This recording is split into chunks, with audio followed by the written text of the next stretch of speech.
जामखेड तालुक्यातील दरडवाडी येथे एका 40 वर्षीय व्यक्तीने गळफास घेऊन आत्महत्या केल्याची दुर्दैवी घटना रविवारी घडली। या प्रकरणी मृताच्या पत्नीने खर्डा पोलीस ठाण्यात दिलेल्या तक्रारीत 2 जणांवर आत्महत्येस प्रवृत्त केल्याचा आरोप केला असून पोलिसांनी तक्रार स्वीकारून पुढील कायदेशीर प्रक्रिया सुरू केली आहे।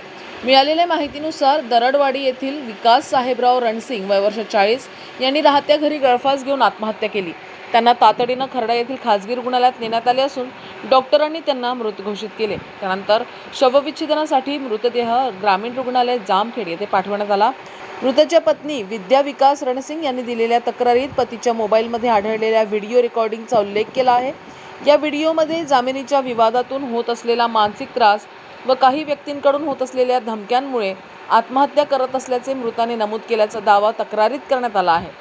या प्रकरणी महादेव गोवर्धन दराडे राहणार दरडवाडी व छत्रभुज दाताळ राहणार बाळगव्हाण यांच्या विरुद्ध आत्महत्येस प्रवृत्त केल्याचा आरोप करत कायदेशीर कारवाईची मागणी करण्यात आली आहे। दरम्यान तक्रार नोंदविण्याच्या वेळी खर्डा पोलीस ठाण्यात मोठ्या संख्येने ग्रामस्थ व नातेवाईक जमले होते। संबंधित आरोपींना तात्काळ अटक करून कठोर कारवाई करण्याची मागणी नागरिकांनी केली। यावेळी मानवहित लोकशाही पक्षाचे पुणे जिल्हाध्यक्ष अनिलभाऊ कांबळे, लोकशाहीर अण्णाभाऊ साठे जयंती उत्सव समिती खर्डा शहरचे अध्यक्ष गणेशभाऊ जाधव, अखिलेश शिंदे, शंकर गायकवाड, समाधान जाधव, लखन जाधव, ऋषी शिंदे तसेच मोठ्या संख्येने नागरिक उपस्थित होते। घटनेची गंभीर दखल घेत उपविभागीय पोलीस अधिकारी DYSP सुजित कुमार क्षीरसागर यांनी खर्डा पोलीस ठाण्यास भेट देऊन परिस्थितीचा आढावा घेतला। खर्डा पोलीस ठाण्याचे सहाय्यक पोलीस निरीक्षक उज्ज्वल सिंग राजपूत यांच्या मार्गदर्शनाखाली या प्रकरणाचा पुढील तपास सुरू आहे। न्यूज एक्सप्रेससाठी धनसिंग साळुंखे, खर्डा।